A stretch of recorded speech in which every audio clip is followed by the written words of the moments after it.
Welcome to mister unbox and travel. ഇന്നത്തെ നമ്മുടെ mobile unboxing എന്ന് പറയുന്നത് നമ്മുടെ ചാനലിലെ 80th മൊബൈലാണ്, അതായത് 80ാമത്തെ മൊബൈലാണ് നമ്മൾ ഇന്ന് അൺബോക്സ് ചെയ്യാൻ പോകുന്നത്. ഇതുവരെ നമ്മൾ അൺബോക്സ് ചെയ്ത് വെച്ച മൊബൈലിൻ്റെ ലിസ്റ്റും കാര്യങ്ങളൊക്കെ ഡിസ്ക്രിപ്ഷനിലും അതുപോലെ തന്നെ ഫസ്റ്റ് കമൻ്റ് ആയിട്ടും കൊടുത്തിട്ടുണ്ട്. ഒരു പക്ഷേ നിങ്ങൾ തേടുന്ന മൊബൈൽ ആ ലിസ്റ്റിലുണ്ടെങ്കിൽ നിങ്ങൾക്ക് ആ ഒരു വീഡിയോ കാണാവുന്നതാണ്. ഇനി ഏതാണ് ആ ഒരു സ്മാർട്ട് ഫോൺ എന്ന് നോക്കിയാൽ Realme 9 Pro 5G ഏകദേശം ഇന്ത്യയിൽ 2 മാസത്തിന് മുകളിലായി ലോഞ്ച് ചെയ്തിട്ട്, ഇവിടെ ഖത്തറിൽ ഏകദേശം 1 മാസത്തിന് മുകളിലായി ലോഞ്ച് ചെയ്തിട്ട്. എനിവേ കുറച്ച് ദിവസമായിട്ട് ഞാൻ ഈ ഒരു സ്മാർട്ട് ഫോൺ യൂസ് ചെയ്യുന്നുണ്ട്. അതുകൊണ്ട് തന്നെ ഒരു യൂസർ എക്സ്പീരിയൻസ് എന്നുള്ള രീതിയിലുള്ള റിവ്യൂ ആയിരിക്കും ഞാൻ ഇന്ന് ചെയ്യാൻ പോകുന്നുണ്ടാവുക. അതുകൊണ്ട് തന്നെ വീഡിയോ ഇഷ്ടപ്പെട്ടാൽ ലൈക്ക് ചെയ്യുന്ന കാര്യം ഒന്ന് പരിഗണിക്കുക. ചാനലും വീഡിയോസും യൂസ്ഫുൾ ആണെന്ന് കരുതിയാൽ ചാനൽ ഇതുവരെ സബ്സ്ക്രൈബ് ചെയ്തിട്ടില്ലെങ്കിൽ ദയവ് ചെയ്ത് ചാനൽ ഒന്ന് സബ്സ്ക്രൈബ് ചെയ്ത് കൂടാ ബെല്ലൈക്കും കൂടി അമർത്തുക. നമുക്ക് ഈ ഒരു സ്മാർട്ട് ഫോണിന്റെ റിവ്യൂയിലേക്ക് കടക്കാം. ബോക്സിനകത്ത് വരുന്ന ഐറ്റംസും ഒക്കെ ആണെങ്കിൽ ഒരു ട്രാൻസ്പെറൻറ്റ് GPU കേസ് ഉണ്ട്, ക്യാമറ പ്രൊട്ടക്ഷനോട് കൂടിയിട്ടുള്ളതാണ് വരുന്നത്. 33 വാട്ടിൻ്റെ 33 വാട്ടിൻ്റെ ചാർജർ അഡാപ്റ്ററാണ് നമുക്ക് ഇതിനൊപ്പം ലഭിക്കുന്നത്. Type A to Type C charging cable ആണുള്ളത്. പിന്നീട് നമ്മുടെ സ്മാർട്ട് ഫോൺ ആയിട്ടുള്ള Realme 9 Pro 5G 3 കളേഴ്സിലാണ് ഈ ഒരു സ്മാർട്ട് ഫോൺ അവൈലബിൾ ആയിട്ടുള്ളത്. നമ്മുടെ കയ്യിലുള്ളത് അറോറ ഗ്രീൻ ആണ്. ഇത് കൂടാതെ mid night black, sunrise blue. Design and build quality നോക്കുകയാണെങ്കിൽ പിറകിലും അതുപോലെ തന്നെ ബോഡി ഫ്രെയിം ഉപയോഗിച്ചിരിക്കുന്നത് പ്ലാസ്റ്റിക് മെറ്റീരിയലാണ്, ഗ്ലോസി മെറ്റീരിയലാണ് വരുന്നത്. അതുകൊണ്ട് തന്നെ ഇത്തിരി സ്മഡ്ജസും കാര്യങ്ങളൊക്കെ കാണാൻ പറ്റും. ഒരല്പം കേവോട് കൂടിയിട്ടുള്ള ഡിസൈനാണ്. അതുകൊണ്ട് തന്നെ നല്ല രീതിയിൽ നമുക്കിത് ഹോൾഡ് ചെയ്യാൻ സാധിക്കുന്നുണ്ട്. 8.5 mm ആണ് ഇതിൻ്റെ ബോഡി തിക്നെസ്. അതുപോലെ തന്നെ 195 gram ആണ് ഇതിൻ്റെ ബോഡി വെയിറ്റ് വരുന്നത്.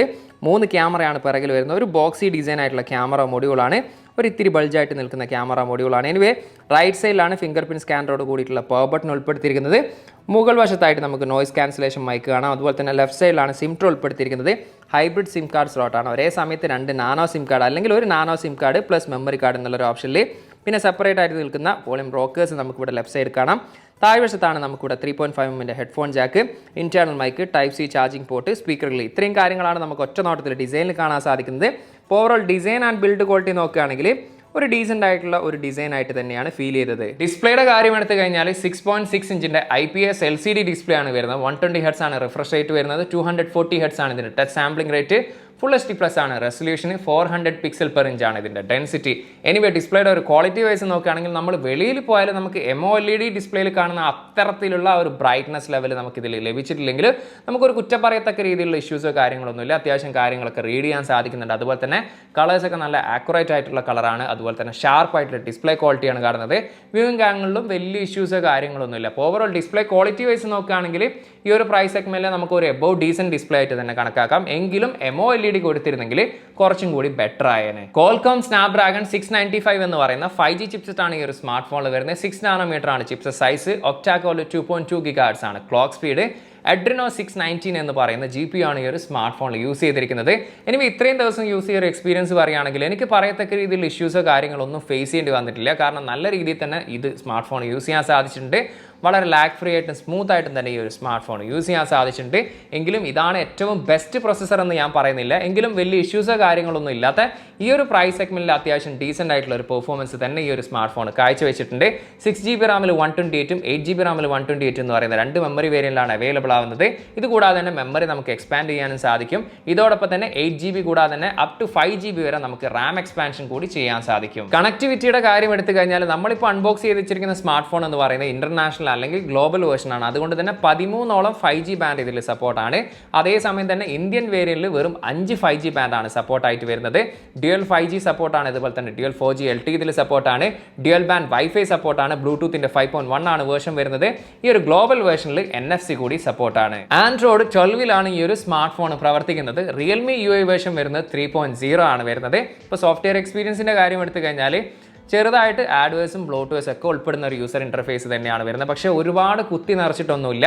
അതുകൊണ്ട് തന്നെ അത്യാവശ്യം നീറ്റ് ആൻഡ് ക്ലീൻ ആയിട്ടുള്ള ഒരു യൂസർ ഇന്റർഫേസ് ആയിട്ട് തന്നെ നമുക്ക് ഇതിനെ പരിഗണിക്കാൻ പറ്റും. അതുപോലെ തന്നെ വളരെ സ്മൂത്ത് ആയിട്ട് നമുക്ക് ഈ ഒരു സ്മാർട്ട് ഫോൺ യൂസ് ചെയ്യാനും സാധിക്കുന്നുണ്ട്. അപ്പോൾ പേഴ്സണലി എനിക്ക് ഇത്തരത്തിൽ യാതൊരു തരത്തിലുള്ള ഇഷ്യൂസോ കാര്യങ്ങളൊന്നും നിലവിൽ ഈ ഒരു സോഫ്റ്റ്വെയറിൽ എനിക്ക് ഫേസ് ചെയ്യേണ്ടി വന്നിട്ടില്ല. ബാറ്ററി സൈഡ് നോക്കുകയാണെങ്കിൽ 5000 mAh ബാറ്ററിയാണ് ഈ ഒരു സ്മാർട്ട് ഫോണിൽ വരുന്നത്. 33 വാട്ടിന്റെ ചാർജറാണ് നമുക്ക് ഈ ഒരു സ്മാർട്ട് ഫോണിനൊപ്പം ലഭിച്ചിട്ടുള്ളത്. എനിവേ ഇത്രയും ദിവസം യൂസ് ചെയ്ത എക്സ്പീരിയൻസ് പറയുകയാണെങ്കിൽ നമ്മളൊരു ഹെവി യൂസർ ആണെങ്കിൽ ഏകദേശം ഒരു ദിവസത്തിനടുത്ത് മാത്രമേ നമുക്ക് ഈ ഒരു സ്മാർട്ട് ഫോൺ യൂസ് ചെയ്യാൻ സാധിക്കൂ.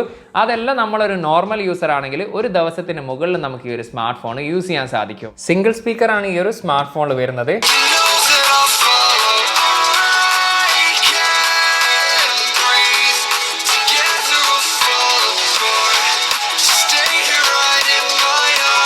സ്പീക്കർ ക്വാളിറ്റി വൈസ് നോക്കുകയാണെങ്കിൽ സ്റ്റീരിയോ സ്പീക്കർ കൊടുത്തിരുന്നെങ്കിൽ കുറച്ചും കൂടി നന്നായെങ്കിലും സിംഗിൾ സ്പീക്കർ ആണെങ്കിലും അത്യാവശ്യം ലൗഡ് ആയിട്ടുള്ളൊരു സ്പീക്കർ ഔട്ട്പുട്ടാണ് നമുക്ക് കേൾക്കാൻ സാധിച്ചത്. സൈഡ് മൗണ്ടഡ് ഫിംഗർ പ്രിന്റ് സ്കാനറാണ് വരുന്നത്. എത്രത്തോളം ഫാസ്റ്റ് ആയിട്ട് വർക്ക് ചെയ്യുന്ന നോക്കാം. അത്യാവശ്യം ഫാസ്റ്റ് ആയിട്ട് തന്നെ ഫിംഗർ വർക്ക് ചെയ്യുന്നുണ്ട്. ഇനി ഫേസ് ലോക്കിൻ്റെ കാര്യം എടുത്താൽ ഫേസ് ലോക്കും വളരെ പെട്ടെന്ന് തന്നെ ഡിറ്റക്ട് ചെയ്യുന്നുണ്ട്. ഗെയിമിംഗ് എക്സ്പീരിയൻസിൻ്റെ കാര്യം എടുത്തു കഴിഞ്ഞാൽ കോൾ ഓഫ് ഡ്യൂട്ടിയാണ് നമ്മൾ ഇതിൽ കളിച്ചിട്ടുള്ളത്. ഏകദേശം 40 മിനിറ്റിന് മുകളിലാണ് ഞാൻ ഈ ഒരു ഗെയിം കളിച്ചിട്ടുള്ളത്.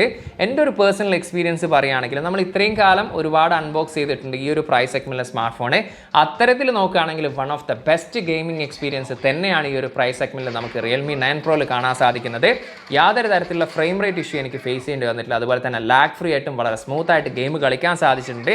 ഇത്രയും മിനിറ്റ് കളിച്ചുകൊണ്ട് തന്നെ ചെറുതായിട്ട് എന്നൊരു ഫീൽ വന്നിട്ടുണ്ട്. എങ്കിലും അതൊരു ഹീറ്റിംഗ് ഇഷ്യൂ എന്നുള്ള രീതിയിൽ എനിക്ക് ഫീൽ ചെയ്തിട്ടില്ല. എനിവേ ഓവറോൾ ഗെയിമിംഗ് എക്സ്പീരിയൻസിൻ്റെ കാര്യം എടുത്തു കഴിഞ്ഞാൽ ഈ ഒരു പ്രൈസ് സെഗ്മെന്റിലെ one of the best gaming experience തന്നെയാണ് നമുക്ക് ഈ ഒരു സ്മാർട്ട് ഫോണിൽ ആസ്വദിക്കാൻ സാധിക്കുക.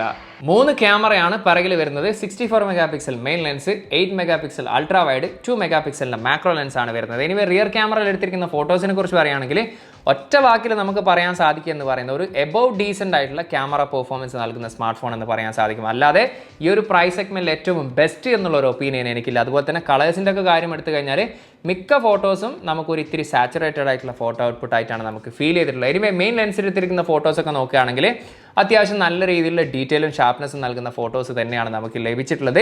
എങ്കിലും ചില സമയത്ത് ഒരു ഇത്തിരി ഡീറ്റെയിൽ കുറഞ്ഞ ഫോട്ടോസും നമുക്ക് ലഭിച്ചിട്ടുള്ളതായിട്ട് കാണാൻ സാധിക്കുന്നുണ്ട്.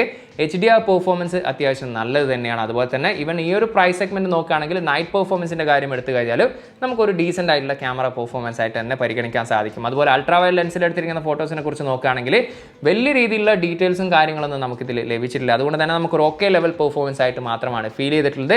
മാക്രോ ലെൻസിൻ്റെ കാര്യം എടുത്തു കഴിഞ്ഞാലും 2 മെഗാ പിക്സൽ മാക്രോ ലെൻസ് ആയതുകൊണ്ട് തന്നെ വലിയ രീതിയിലുള്ള ഒരു ക്വാളിറ്റി ഔട്ട്പുട്ട് നമ്മൾ പ്രതീക്ഷിക്കുന്നതിലും കാര്യമില്ല. എങ്കിലും ഒരു ഡീസൻ്റ് ആയിട്ടുള്ള മാക്രോ പെർഫോമൻസ് നമുക്ക് ഈ ഒരു സ്മാർട്ട് ഫോണിൽ കാണാൻ സാധിച്ചിട്ടുണ്ട്.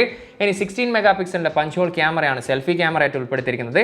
അതിൻ്റെ കാര്യം എടുത്തു കഴിഞ്ഞാൽ നമുക്കൊരു വലിയ രീതിയിലുള്ള ഡീറ്റെയിൽസോ അല്ലെങ്കിൽ ഷാർപ്നെസ്സോ മിക്ക ഫോട്ടോസിൽ നമുക്ക് സെൽഫിയിൽ ലഭിച്ചിട്ടില്ല. പകരം ഒരു ഇത്തിരി ഓയിൽ ഫിൽറ്റർ ഫീൽ നമുക്ക് ചില ഫോട്ടോസിലൊക്കെ ലഭിച്ചിട്ടുണ്ടെങ്കിലും അത്യാവശ്യം മോശമല്ലാത്ത രീതിയിലുള്ള ഫോട്ടോസ് ഔട്ട്പുട്ട് നമുക്ക് മിക്ക സമയത്ത് ലഭിച്ചിട്ടുണ്ട്.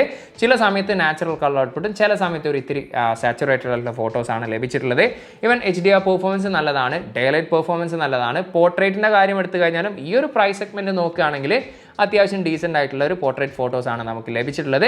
നൈറ്റ് പെർഫോമൻസ് നമുക്കൊരു ഓക്കെ ലെവൽ പെർഫോമൻസ് ആയിട്ട് കാഴ്ചവെച്ചതായിട്ട് ഫീൽ ചെയ്തിട്ടുണ്ട്. എനിവേ ഓവറോൾ ക്യാമറ പെർഫോമൻസിൻ്റെ കാര്യം എടുത്തു കഴിഞ്ഞാൽ ഞാൻ തുടക്കത്തിൽ പറഞ്ഞ പോലെ തന്നെ ഒരു എബവ് ഡീസൻ്റ് ആയിട്ടുള്ള ക്യാമറ പെർഫോമൻസ് എന്നുള്ള രീതിയിൽ മാത്രമാണ് എനിക്കിതിനെ കാണാൻ സാധിച്ചത്.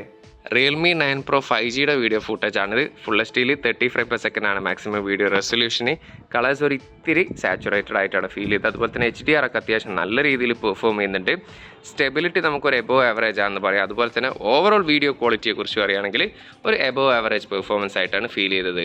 സെൽഫി വീഡിയോ ഫുട്ടേജ് ആണിത്. Full HD 30 frame per second ആണ് മാക്സിമം വീഡിയോ റെസൊല്യൂഷൻ. ഇപ്പോൾ മോർണിംഗിലാണ് ഷൂട്ട് ചെയ്യുന്നത്. ഡൈനാമിക് റേഞ്ച് ഒന്നും അത്ര നല്ലതായിട്ട് എനിക്ക് തോന്നിയിട്ടില്ല. അതുപോലെ തന്നെ സ്റ്റെബിലിറ്റി നമുക്കൊരു ഓക്കെ പെർഫോമൻസ് ആണ്. ഇപ്പോൾ ഓവറോൾ വീഡിയോ ക്വാളിറ്റി വൈസ് നോക്കുകയാണെങ്കിൽ ഒരു ആവറേജ് പെർഫോമൻസ് ആയിട്ടാണ് ഫീൽ ചെയ്തത്. ഈ ഒരു Realme 9 Pro 5Gയുടെ പ്രൈസ് ഇവിടെ ഖത്തറിൽ വരുന്നത് നിലവിൽ ഒരൊറ്റ മെമ്മറി വേരിയൻ്റ് ആണ് അവൈലബിൾ ആയിട്ടുള്ളത്. 8GB + 128 999 Qatar റിയാലാണ്. ഏകദേശം ഇന്ത്യയുടെ 22,000 രൂപയ്ക്ക് അടുത്താണ് ഇതിന് പ്രൈസ് വരുന്നത്. എനിവേ ഓവറോൾ ഈ ഒരു സ്മാർട്ട് ഫോണിനെ കുറിച്ച് നോക്കുകയാണെങ്കിൽ നമുക്ക് ഈ ഒരു ഗൾഫ് മേഖലയിൽ ഈ ഒരു 1000 ഖത്തർ റിയാൽ അല്ലെങ്കിൽ ആ ഒരു പ്രൈസ് സെഗ്മെന്റിലെ one of the best 5G smartphone എന്നുള്ള രീതിയിൽ പരിഗണിക്കാൻ പറ്റുന്ന ഒരു സ്മാർട്ട് ഫോൺ തന്നെയാണ്. കാരണം നമുക്ക് നോക്കുകയാണെങ്കിൽ വലിയ രീതിയിലുള്ള നെഗറ്റീവോ കാര്യങ്ങളൊന്നുമില്ല. എനിക്ക് ആകെ ഒരു ഫീൽ ചെയ്തിട്ടുള്ള ഒരു കാര്യം എന്ന് പറയുന്നത് MOLED കൊടുത്തിരുന്നെങ്കിൽ കുറച്ചും കൂടി ബെറ്റർ ആയിരുന്നു എന്നുള്ളൊരു ഫീൽ വെച്ച് നിർത്തിയാൽ ബാക്കിയെല്ലാം കൊണ്ടും അത്യാവശ്യം ഒരു എബോവ് ഡീസൻ്റ് ആയിട്ടുള്ള പെർഫോമൻസ് കാഴ്ചവെക്കുന്ന സ്മാർട്ട് ഫോൺ ആയിട്ട് തന്നെയാണ് എനിക്ക് ഈ ഒരു Realme 9 Proയെ കാണാൻ സാധിച്ചത്. ഇന്നത്തെ ഈ ഒരു Realme 9 Pro 5Gയുടെ അൺബോക്സിംഗ് ആൻഡ് റിവ്യൂ വീഡിയോ നിങ്ങൾക്ക് ഏവർക്കും ഇഷ്ടമായെന്ന് കരുതുന്നു. തുടക്കത്തിൽ പറഞ്ഞ പോലെ തന്നെ വീഡിയോ ഇഷ്ടപ്പെട്ടാൽ ലൈക്ക് ചെയ്യുന്ന കാര്യം ഒന്ന് പരിഗണിക്കുക. ഈ ഒരു സ്മാർട്ട് ഫോണിനെ കുറിച്ചും ഇന്നത്തെ ഈ റിവ്യൂവിനെ കുറിച്ചുള്ള അഭിപ്രായങ്ങൾ ദയവ് ചെയ്തൊന്ന് കമൻറ്റ് രേഖപ്പെടുത്തുക. ടെക് സംബന്ധമായിട്ടുള്ള സംശയങ്ങളും കാര്യങ്ങളും ഉണ്ടെങ്കിൽ ഇൻസ്റ്റാഗ്രാമിൻ്റെ ഫേസ്ബുക്കിൻ്റെ ലിങ്ക് ഞാൻ ഡിസ്ക്രിപ്ഷനിൽ കൊടുത്തിട്ടുണ്ട്. അവിടെ നിങ്ങൾക്ക് മെസ്സേജ് അയച്ച് ചോദിക്കാവുന്നതാണ്. അപ്പോൾ മറ്റൊരു പുതിയ വീഡിയോയിൽ കാണാമെന്ന പ്രതീക്ഷയിൽ അതിനു മുമ്പ് സബ്സ്ക്രൈബ് ചെയ്യാത്ത ആരെങ്കിലും ഉണ്ടെങ്കിൽ വീഡിയോസും കാര്യങ്ങളും യൂസ്ഫുൾ ആണെന്ന് കരുതിയാൽ ചാനൽ ഒന്ന് സബ്സ്ക്രൈബ് ചെയ്ത് കൂടെ ബെല്ലൈക്കൻ കൂടി അമർത്തുക. അപ്പോൾ മറ്റൊരു പുതിയ വീഡിയോയിൽ കാണാമെന്ന പ്രതീക്ഷയിൽ തൽക്കാലം ഞാൻ ഇവിടെ പറയുന്നു. സെയ്ദ് ഇർഷാദ്.